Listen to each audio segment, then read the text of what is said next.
Hello দেয়ার everyone, কী অবস্থা সবার? আমি আসলে অনেক বেশি লেজি হয়ে গিয়েছি, এই জন্য ভিডিওগুলো এডিট করতে আমার অনেক বেশি সময় লাগছে এবং আপলোড করতেও সময় লাগছে।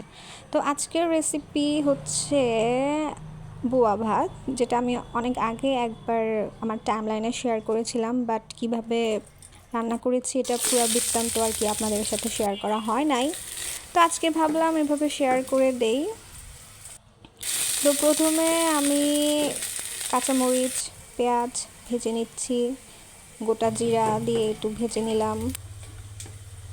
তারপর এখানে কুচানো আলু দিচ্ছি, আলুগুলো ভেজে নিব। আলুগুলো ভাজতে ভাজতে তারপর আমি দিয়ে নিব ধুয়ে রাখা মসুরের ডাল। লো হিটে ভাজতে হবে 2 মিনিট। এরপরে আমি ধুয়ে রাখা আতপ চালের বা পোলাও চালের খুদ নিয়ে নিচ্ছি। আমি ধুয়ে খুদগুলো পানি ঝরানোর জন্য রেখে দিয়েছিলাম আধা ঘন্টা। তারপরে আমি এগুলোকে ভেজে নিচ্ছি। ভাজতে ভাজতে এর মধ্যে বাটা মশলা এবং শুকনো মশলাগুলো অ্যাড করে দিতে হবে। দিয়ে দিচ্ছি আদা রসুন বাটা, পরিমাণ মতো লবণ এবং শুকনো মশলাগুলো তেজপাতা, দারচিনি, 2টো এলাচ।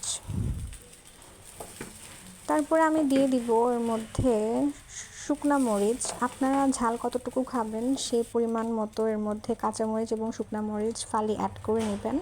এভাবে লো হিটে ভাজতে ভাজতে যখন ঝরঝরা হয়ে যাবে তখন আমি এর মধ্যে অ্যাড করে নিব গরম পানি। চালের পরিমাণ অনুযায়ী আমাকে গরম পানি অ্যাড করে নিতে হবে, অবশ্যই গরম পানি দিতে হবে এবং খেয়াল রাখতে হবে যেন না পোড়া লাগে। এখন আমি এটার বোয়া ভাতের সাথে আজকে মুরগির একটা রেসিপি তৈরি করেছিলাম, যেটা আমি পরে দেখাবো।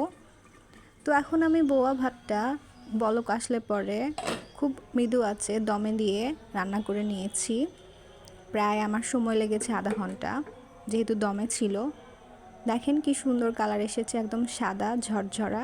লবণ, ঝাল, ডাল সবকিছু মেলায় টেস্টটা একদম পারফেক্ট ছিল। কোনো কিছু খেতে ভালো না লাগলে আপনারা রান্না করে ভর্তার সাথে খেতে পারবেন। আমার আসলে মুরগির সাথে খেতে ভালো লাগে, এভাবে মুরগি দিয়েও খেতে পারেন। আজকের রেসিপি এই পর্যন্তই। আল্লাহ হাফেজ।